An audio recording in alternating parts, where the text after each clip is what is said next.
चलिए नेक्स्ट हम शुरू करते हैं फिर।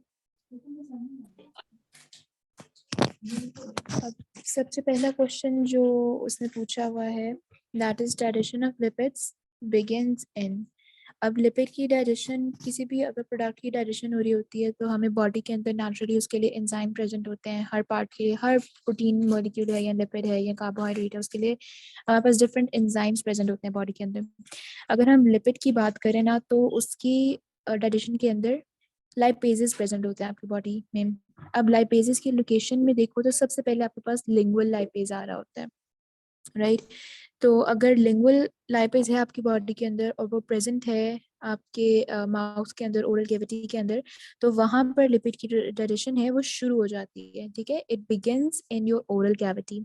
इसके अलावा गैस्ट्रिक लाइपेजेस भी होते हैं आपके स्टमक के अंदर, वहां पर भी डाइजेशन होती है, बट ये डाइजेशन बहुत स्मॉल अमाउंट में होती है। जो मेजरली डाइजेशन शुरू होगी वो पैनक्रियाटिक लाइपेज के थ्रू होगी, and that would be in your small intestine. पर अगर हम बिगिन का वर्ड अगर क्वेश्चन में आ रहा है तो that is your oral cavity and through lingual lipase. बाकी तीनों जगह पे भी होती है, स्मॉल में भी और स्टमक के अंदर भी, बट शुरू कहाँ पे होती है, दैट इज ओरल कैविटी। और उसने शुरू होने के बारे में आपको क्वेश्चन पूछा हुआ है। Then for a person with cystic fibrosis, the lipid is digested by। अब कुछ क्वेश्चंस थे जो लिपिड फाइब्रोसिस, सिस्टिक फाइब्रोसिस से रिलेटेड थे, तो हम उसको एक दफा एक जनरली एक चीज देख लेते हैं कि सिस्टिक फाइब्रोसिस क्या है और उसमें क्या क्या चीजें हो रही होती हैं। अब आपकी बॉडी के अंदर ना एक जैसे अब हम जेनेटिक डिफेक्ट्स पढ़ते हैं कि कोई ना कोई म्यूटेशंस की वजह से कोई डिसऑर्डर होता है, राइट। अब इसका जो सिस्टिक फाइब्रोसिस है ना, ये भी एक जेनेटिक डिफेक्ट है। जीन्स के अंदर कोई म्यूटेशन अकर होती है और इसका जो इनहेरिटेंस पैटर्न है वो ऑटोसोमल रिसेसिव है। अब इसमें होता क्या है, वो जीन जिसने cystic fibrosis transmembrane conductance regulator protein CFTR, ठीक है। क्या मैंने बोला है, CFTR, इसकी फुल फॉर्म आप लिख लो, cystic fibrosis transmembrane conductance regulator protein. जिस जीन ने ये प्रोटीन बनानी होती है ना, उस जीन के अंदर कोई डिफेक्ट आ जाता है और ये प्रोटीन आपके पास नहीं बनेगी। इस प्रोटीन ना बनने की वजह से क्या होगा, सेल्स के अंदर, लेट्स से आपका ये सेल था, उसके अंदर से वाटर का रीअपटेक ज्यादा हो जाएगा इसके अंदर, और क्लोराइड चैनल जो है ना आपके एपिथेलियम के अंदर, उसकी इम्पेयरमेंट हो जाएगी, यानी आयंस का इम्बैलेंस होगा। क्लोराइड आयन की सिक्रीशन कम होगी और वाटर और सोडियम की रीअपटेक ज्यादा हो जाएगी। अगर मैं इस सेल से ज्यादा सारा वाटर निकाल लूँ ना, और अब इसने म्यूकस को प्रोड्यूस करना है, तो पहले की निस्बत बहुत थिक म्यूकस की प्रोडक्शन होगी। अगर ये थिक म्यूकस की प्रोडक्शन कर रहा होगा, तो हम लोग ये बात कर रहे होते हैं कि ये सारा काम जो बेसिकली सिस्टिक फाइब्रोसिस ने जो ये प्रोटीन बनानी थी, इस प्रोटीन ने जाके ये नॉर्मल बैलेंस करवाना था सोडियम, क्लोराइड और वाटर का। और ये जो सेल्स प्रेजेंट होते हैं जहाँ पर ये इम्पेयरमेंट आती है, वो सेल्स की लोकेशन स्पेसिफिक होती है। या ये पैनक्रियास के सेल्स होते हैं, या लंग्स के होते हैं, या टेस्टिस के होते हैं, या आपके स्वेट ग्लैंड्स के होते हैं, राइट। तो इन स्पेसिफिक सेल्स के अंदर जो इम्पेयरमेंट आती है वो क्या होगा कि इनका वाटर रीअब्सॉर्ब, रीअपटेक ज्यादा हो जाएगा, और इसके अंदर जो है वो क्लोराइड की सिक्रीशन जो है वो डिक्रीज कर देंगे। तो जब ये सेल्स म्यूकस प्रोड्यूस करेंगे तो वो बहुत थिक म्यूकस होगा।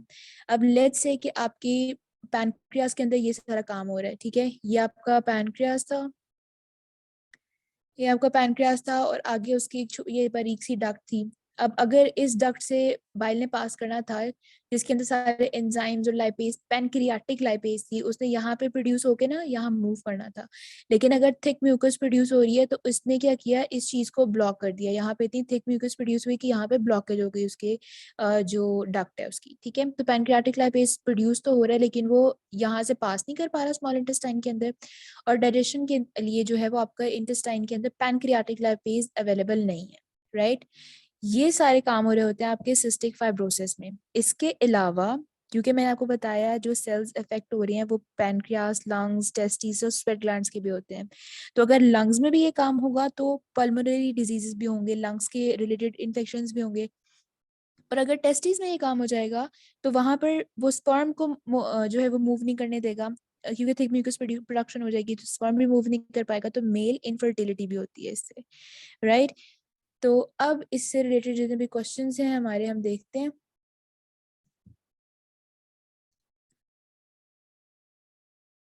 अब पहला क्वेश्चन जो उसने पूछा है, for a person with cystic fibrosis the lipid is digested by. अब अगर सिस्टिक फाइब्रोसिस है तो हमें पता चल गया कि पैनक्रियाटिक लाइपेज अगर प्रोड्यूस हो भी रहा है तभी वो डिलीवर नहीं हो रहा, तो पैनक्रियाटिक लाइपेज से तो डायरेक्शन नहीं होगी लिपिड की। इसके अलावा हमारे पास दो सोर्सेज थे, या लिंगुअल था या गैस्ट्रिक था, तो ये दोनों जो एंजाइम्स हैं इस टाइम पर ये दोनों क्या करेंगे कि लिपिड की डाइजेशन इन दोनों के थ्रू हो रही होगी, और पैनक्रियाटिक लाइपेज प्रोड्यूस हो रहा है लेकिन वहां पर जो स्मॉल इंटेस्टाइन में वो पहुंच ही नहीं पा रहा कि वो लिपिड की डायरेक्शन करे। देन क्वेश्चन नंबर 3 है, cystic fibrosis is related to autosomal recessive disorder of gene for CFTR which is cystic fibrosis, transmembrane conductance regulator protein and pancreatic duct blockage। तो it is related to all of these। ये तीनों चीजें जो है वो cystic fibrosis की ही characteristics बता रही हैं। And then question number 4 है, which other disease other than disturbance of pancreas occur in cystic fibrosis। तो मैंने आपको बताया कि क्योंकि ये स्पर्म्स जो टेस्टिस के सेल्स होते हैं उनको भी इफेक्ट करता है और लंग्स को भी करता है, तो मेल इनफर्टिलिटी भी होती है और प्रोग्रेसिव पल्मोनरी डिसऑर्डर डिजीजेस भी होते हैं, क्रॉनिक इन्फ्लेमेटरी डिजीजेस हो सकते हैं, लंग के इन्फेक्शंस हो सकते हैं, राइट। तो both BNC occurs in cystic fibrosis other than your disturbance in pancreas, क्योंकि pancreas की डक्ट तो ब्लॉक हो ही रही है, उसके साथ साथ ये सब काम भी हो रहा है।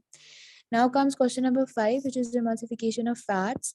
emulsification का क्या मतलब होता है कि आपकी बॉडी के अंदर ना अगर लिपिड की ब्रेकडाउन हो रही है, उसको स्मॉल मॉलिक्यूल्स के अंदर ब्रेकडाउन किया जा रहा है, लेकिन लिपिड के जो स्मॉल मॉलिक्यूल्स हैं उनके पास ये टेंडेंसी होती है कि वो आपस में दोबारा जो है वो ज्वाइन करके ना एक बड़ा सारा मॉलिक्यूल दोबारा से लिपिड का बना लें।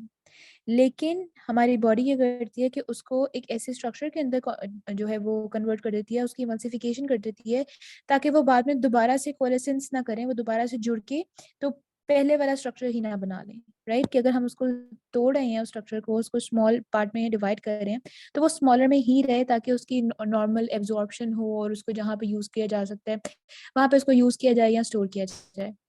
अगर वो ब्रेक डाउन होगी और वो दोबारा से कोलेसेंस कर देगा, दोबारा से जुड़ जाएगा, तो हम उसको यूज कैसे करेंगे।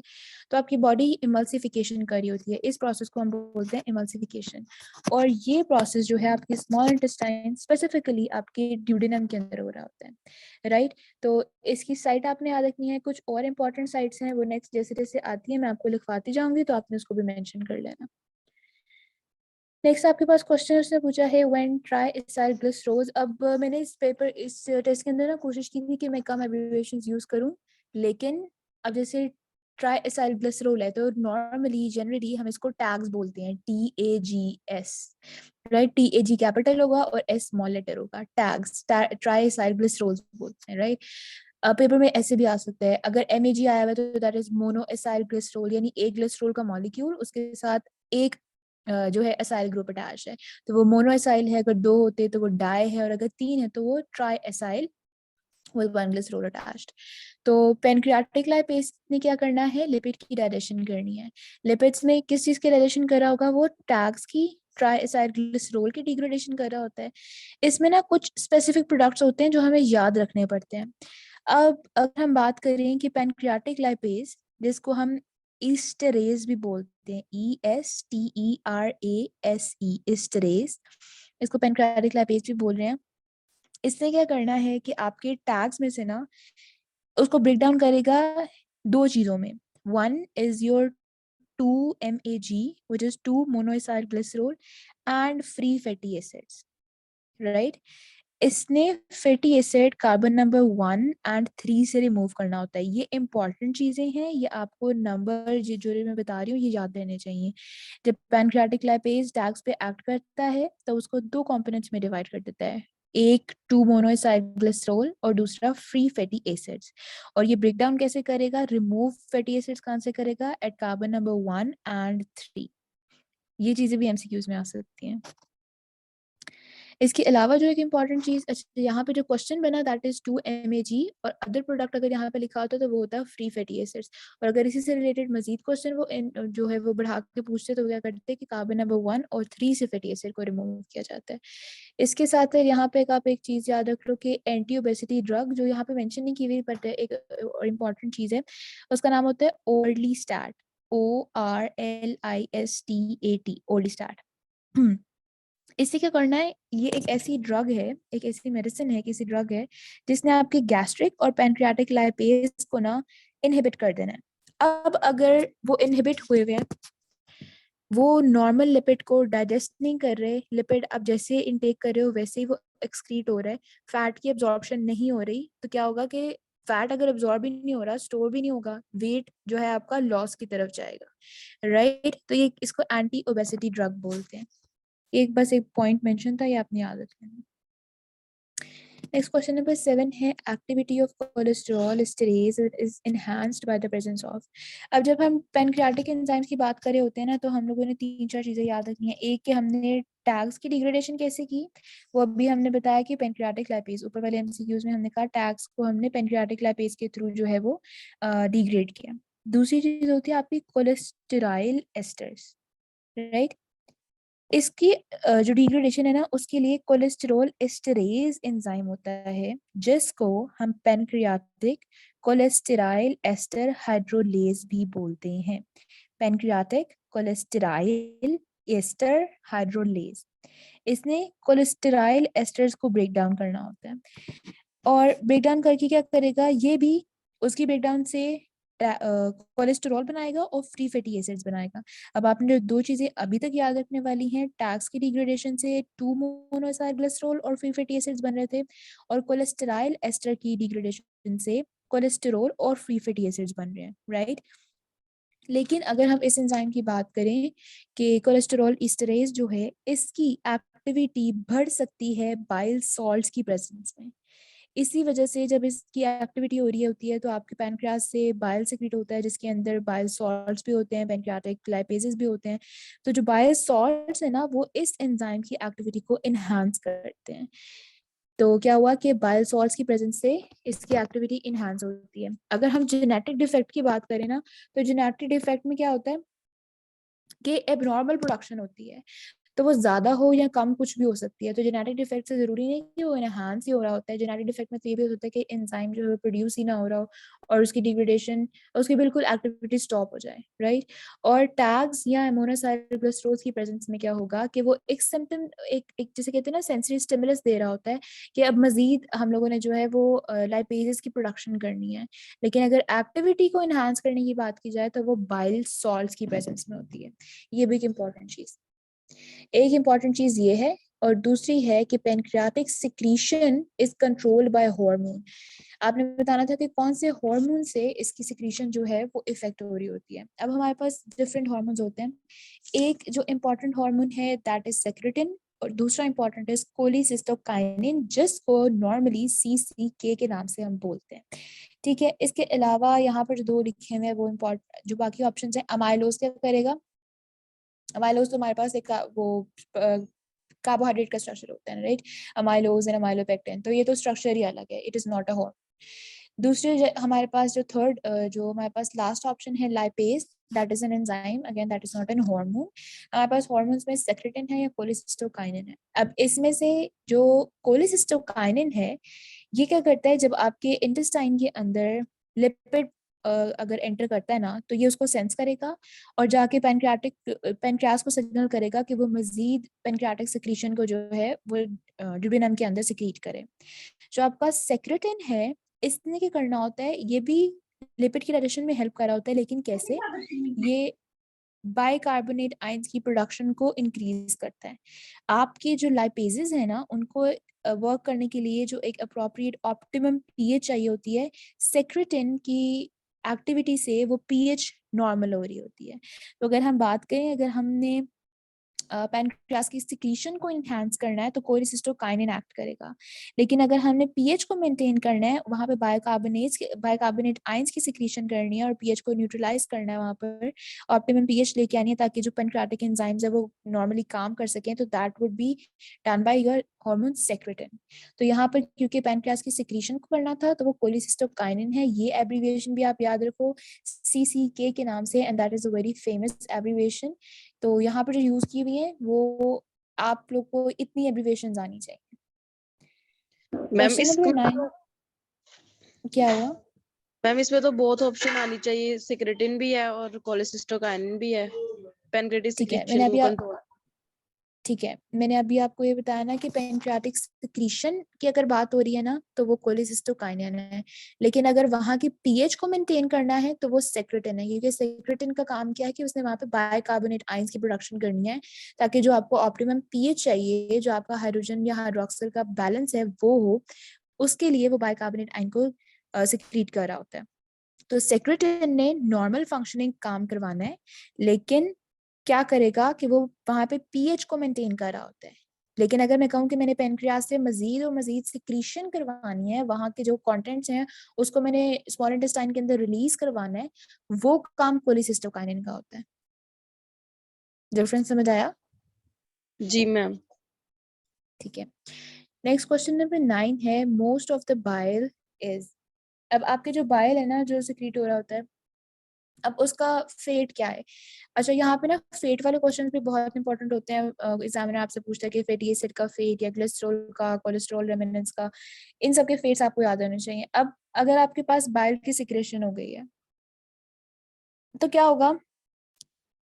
जो आपकी बाइल आई, उसने लिपिड की जो जितनी भी डायरेक्शन करवानी थी स्मॉल इंटेस्टाइन के अंदर वो सब कुछ कर लिया। इसमें से सिर्फ लेस देन 5% का जो पार्ट है ना वो आपकी फीसिस के साथ एक्सक्रीट हो गया। बाकी जितनी भी बाइल थी वो वापस आपके टर्मिनल इलियम से रीअब्सॉर्ब हुई and it get back to your body, but not to your stomach. ठीक है, और ना ही ये सारी डाइजेस्ट होकर डिस्ट्रॉय होती है, ऐसा नहीं होता। इन 4 गिवन ऑप्शंस के अंदर जो पॉसिबिलिटीज थी, या वो अल्फा था या वो चार्ली था। बाइल बीटा डाइजेस्ट और डिस्ट्रॉय नहीं होती और वो स्टमक के पास वापस नहीं जाती, राइट? उसने इलियम से रीअब्सॉर्ब होना होता है, या लेस देन 5% आपकी फीसिस में लॉस करता है उसका, मतलब फीसिस से किस थ्रू एक्सक्रीट करेगी। लेकिन सिंस क्वेश्चन इज आस्क्ड के मोस्ट ऑफ द बाइल, यानी major part of the bile के साथ क्या हो रहा होता है, तो that is your reabsorb by the terminal ileum, क्योंकि लेस देन 5% आपके फीसिस के अंदर लॉस होता है उसका। बाकी जितनी भी सारी की सारी है वो इलियम के अंदर रीअब्सॉर्ब हो रही होती है। Then is question number 10. Short and medium fatty acid chains, fatty acids does not require to form micelles because अब ये क्या काम है कि डाइजेशन के लिए ना ज़रूरी होता है कि आपका जो लिपिड मॉलिक्यूल है उसका हाइड्रोफोबिक पार्ट इनसाइड और उसके साइड्स पे ना एक हाइड्रोफिलिक पार्ट होता है, ताकि वो सराउंडिंग के साथ कम्युनिकेशन में उसको ईज हो। इस मॉलिक्यूल को, जैसे हम अगर यहाँ पे हल्का सा ड्रॉ करें कि सेंट्रल पार्ट, लेट्स से ये जो रेड वाला सारा पार्ट है ना ये आपका हाइड्रोफोबिक है, ठीक है, और इसके साइड पे एक कवरिंग बन जाती है। लेट्स से हम यहाँ पे कलर चेंज कर लेते हैं, एक यहाँ पे हाइड्रोफिलिक वाली वाटर वाटर वाली बन जाती है, एक यूं लेयर बन जाती है इसकी सराउंडिंग पे। इस स्ट्रक्चर को हम बोलते हैं मैकेलिस, राइट? इस स्ट्रक्चर के बनने का फायदा क्या है कि एक ऐसा स्ट्रक्चर बन जाएगा जो आपके सराउंडिंग्स में कम्युनिकेशन इसके लिए ईजी है। ये इजीली, क्योंकि आपके ज्यादातर आपकी बॉडी के अंदर जितना भी सराउंडिंग है वो वाटर वाला है ना, तो डायरेक्शन के अंदर जब इसने डाइजेस्ट करना होता है ना, जब एब्जॉर्प्शन करनी होती है, आपके एंटेरोसाइट्स हैं आपके स्मॉल इंटेस्टाइन के अंदर से, जब आपका जो लिपिड के स्मॉल मॉलिक्यूल्स बने हुए हैं, लिपिड की डाइजेशन के बाद हमारे पास कुछ सर्टेन मॉलिक्यूल्स आ गए और उन्होंने इलियम के थ्रू एब्जॉर्ब होना था, एंटेरोसाइट जो इलियम के सेल्स हैं वहां से एब्जॉर्ब होना था। उसके लिए ये भी तो जरूरी है ना कि वो एंटेरोसाइट्स की जो लेयर है उसको क्रॉस करे।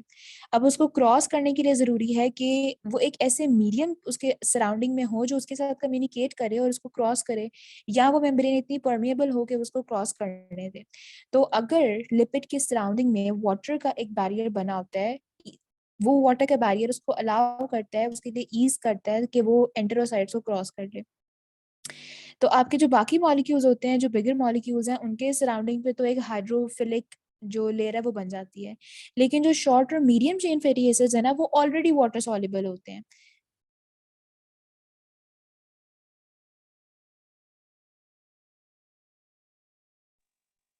वो ऑलरेडी वाटर सॉल्युबल होते हैं, उनको अपने अराउंड ये लेयर बनाने की जरूरत ही नहीं होती, वो इजीली वैसे ही स्मॉल इंटेस्टाइन की जो सेलुलर लेयर है, जो एंटेरोसाइट्स हैं, उसको क्रॉस कर लेते हैं, राइट?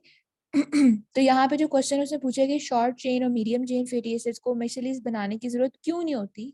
तो इसीलिए उन्हें होती क्योंकि वो ऑलरेडी वाटर सॉल्युबल होते हैं।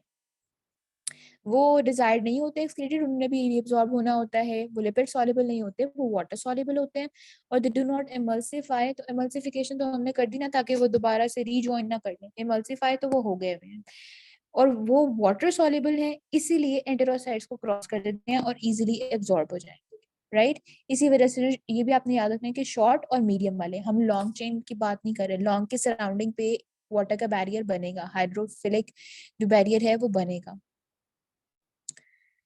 क्वेश्चन नंबर 11 है, choose the one that is not the fate of free fatty acids. अच्छा, फ्री फैटी एसिड्स के लिए भी जो कॉमन एब्रिविएशन यूज होती है that is FFA, right, free fatty acid. इसमें आप अपनी जल्दी से नोट्स निकाल लो और इसके अंदर नोट करो, मैं डिक्टेट करवा रही हूँ। जो फ्री फैटी एसिड्स है उसके 3 फेट है। फेट का मतलब होता है कि अगर आपके पास बॉडी में कहीं पे फ्री फैटी एसिड है तो अल्टीमेटली उसके साथ क्या होगा, राइट। कुछ भी हो सकता है, हमारे पास 3-4 ऑप्शन होती हैं, तो फैटी एसिड्स के साथ, फ्री फैटी एसिड्स के साथ 3 काम हो सकते हैं। या तो उसको मसल, एडिपोसाइट या ब्लड में ट्रांसपोर्ट कर दिया जाए, राइट। मसल, एडिपोसाइट या ब्लड की तरफ उसको ट्रांसपोर्ट कर दिया जाए, या उसकी ऑक्सीडेशन करके उससे एनर्जी ले ली जाए, या रीएस्टरिफिकेशन करके उससे टैग्स बना लिए जाएं, ट्राइसाइक्लिसरोल्स बना लिए जाएं, राइट। 3 चीजें हो गई फ्री फैटी एसिड्स की। अब जो आपके पास ग्लिसरॉल बनता है, हाँ जी पूछे। थर्ड वाली रिपीट करते हैं। अच्छा, थर्ड वाली है, फर्स्ट है कि ट्रांसपोर्टेड टू मसल, एडिपोसाइट या ब्लड। सेकंड है कि ऑक्सीडाइज्ड टू गिव एनर्जी, और थर्ड है रीएस्टेरिफाइड टू फॉर्म टैग्स, यानी फ्री फैटी एसिड से दोबारा टैग्स बना लो। अभी हमने टैग्स को ब्रेक किया था, तभी फ्री फैटी एसिड आए थे ना हमारे पास, और साथ 2 मोनोसाइक्लिसरोल आया था। अब वो फ्री फैटी एसिड अगर मेरे पास आ गया और बॉडी के अंदर पड़ा हुआ है, तो ये भी पॉसिबल है कि उसी फ्री फैटी एसिड को यूज करके रीएस्टेरिफिकेशन करके टैग्स बना लिए जाएं। तो ये 3 जगह है जहाँ पे फ्री फैटी एसिड को दोबारा यूज किया जा सकता है। सेकेंड चीज, आपके पास ग्लिसरॉल की फॉर्मेशन होती है, तो ग्लिसरॉल के भी 2 फेट्स होते हैं, या तो उसको G3P में कन्वर्ट कर दिया जाए, जो ग्लिसरॉल ट्राइफॉस्फेट होता है G3P, राइट, या ग्लिसरॉल से भी आप टैग्स बना सकते हो। तो ग्लिसरॉल के 2 फेट्स हैं, क्या आपने उसको G3P में कन्वर्ट कर दिया, या आपने उसको दोबारा से टैग सिंथेसिस कर दिया उससे, राइट। जो लास्ट आपके पास चीज रहेगी दैट इज काइलोमाइक्रॉन्स की रेमिनेंस। अब काइलोमाइक्रॉन्स भी बनते हैं, उसका फेट क्या होता है कि या वो लिवर उसको अपटेक कर लेगा उसको और ब्रेक कर देगा, ठीक है, it is either taken up by the liver and broken down. Second चीज इसके साथ हो सकती है कि इसके जो नाइट्रोजनस बेसेस होती है ना, काइलोमाइक्रॉन रेमिनेंस की जो बेस, नाइट्रोजनस बेस होती है, उसको बॉडी दोबारा यूज कर लेती है प्रोटीन के सिंथेसिस में।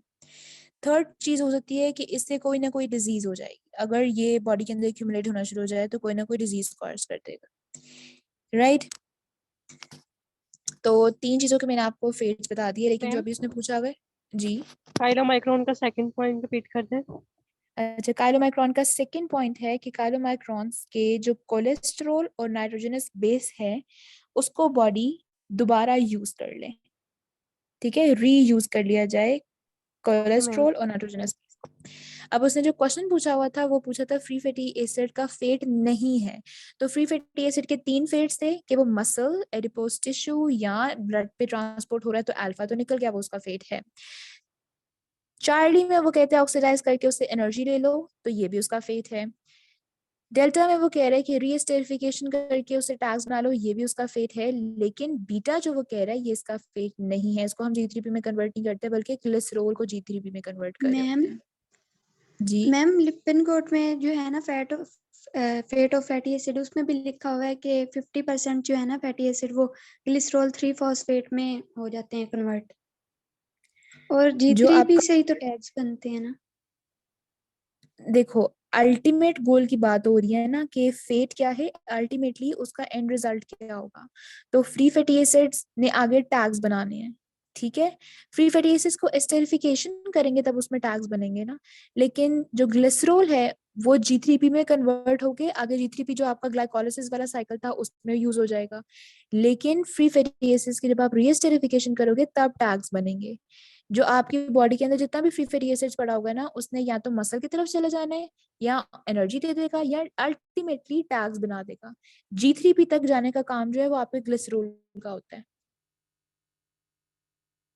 ठीक है। जी मैम। वैसे ये मैंने भी लिपिन कोड से ही पढ़ा हुआ है, लिपिन कोड से ही आपका MCQ बनाया है, और वहां पर भी यही वाले फेट्स लिखे हैं जो मैंने आपको डिक्टेट कराए। Now question number 12 is which of the following can be used to synthesize tags? Free fatty acids, glycerol, chylomicron remnants, या both PNC? अब अभी जो हम फेट्स पढ़े थे उसके अंदर हमने दो चीजों से टैग्स बनाए थे, फ्री फैटी एसिड से भी और ग्लिसरोल से भी। तो बोथ BNC, काइलोमैक्रॉन्स के जो हमारे पास नाइट्रोजनस बेसिस थे वो हमने यूज किए थे या कोलेस्ट्रॉल को यूज किया था, लेकिन टैग्स अल्टीमेटली या फ्री फैटी एसिड से बनाए थे या ग्लिसरॉल से बनाए थे। उन्हीं फेट्स से रिलेटेड एक क्वेश्चन था ये वाला। Now comes the site of beta oxidation. अब हम लोगों ने सिंथेसिस पढ़ लिया है, हम लोग बात करने लगे हैं कि अब फैटी एसिड की, बल्कि फैटी एसिड की सिंथेसिस की बात होने लगी है, राइट। सिंथेसिस के बाद ब्रेक डाउन। अच्छा, ये ब्रेक डाउन वाला क्वेश्चन है। अब यहाँ पर भी कुछ आपने चीजें हैं जो नोट करनी है। आपकी बॉडी के अंदर ना 3 टाइप की ऑक्सीडेशन हो रही होती है जो फैटी एसिड से रिलेटेड होती है, बीटा ऑक्सीडेशन, अल्फा ऑक्सीडेशन और ओमेगा ऑक्सीडेशन। इनकी साइट्स आप लोग नोट कर लो, MCQs में आ सकती हैं। जो आपकी बीटा ऑक्सीडेशन है वो होगी माइटोकॉन्ड्रिया के अंदर, जो आपकी अल्फा ऑक्सीडेशन है वो एंडोप्लाज्मिक रेटिकुलम और पर ऑक्सीसोम के अंदर होगी, और जो ओमेगा ऑक्सीडेशन है that also occurs in your endoplasmic reticulum और माइक्रोसोम के अंदर। ठीक है, ये चीज आपने याद रखनी है। इसके अलावा अगर और चेन फैटी एसिड्स हैं उनकी ऑक्सीडेशन माइटोकॉन्ड्रिया के अंदर ही हो रही होती है। अनसैचुरेटेड फैटी एसिड्स हैं वो भी माइटोकॉन्ड्रिया के अंदर, लेकिन very long chain fatty acids जो हैं जिनका कार्बन नंबर 20 या 22 से ज्यादा होता है, उनकी ऑक्सीडेशन परऑक्सीसोम में भी और माइटोकॉन्ड्रिया के अंदर भी हो रही होती है, राइट। तो ये कुछ MCQs आपने याद रखने हैं। ये आपकी फैटी एसिड की ऑक्सीडेशन से है, जब उसका हम कैटाबोलिज्म पढ़ेंगे ना उसके अंदर देखेंगे। मैकेनिज्म भी नीचे दिया हुआ है क्वेश्चन के अंदर, लेकिन अभी इसकी साइट है बीटा की माइटोकॉन्ड्रिया, अल्फा की एंडोप्लाज्मिक रेटिकुलम और पेरोक्सिसोम, ओमेगा की एंडोप्लाज्मिक रेटिकुलम और माइक्रोसोम, और चेन के लिए माइटोकॉन्ड्रिया, अनसैचुरेटेड के लिए माइटोकॉन्ड्रिया, लेकिन very long chain fatty acids उसके लिए पेरोक्सिसोम या माइटोकॉन्ड्रिया। तो यहाँ पे उसने क्वेश्चन पूछा हुआ है बीटा ऑक्सीडेशन का जो कि माइटोकॉन्ड्रिया है, राइट।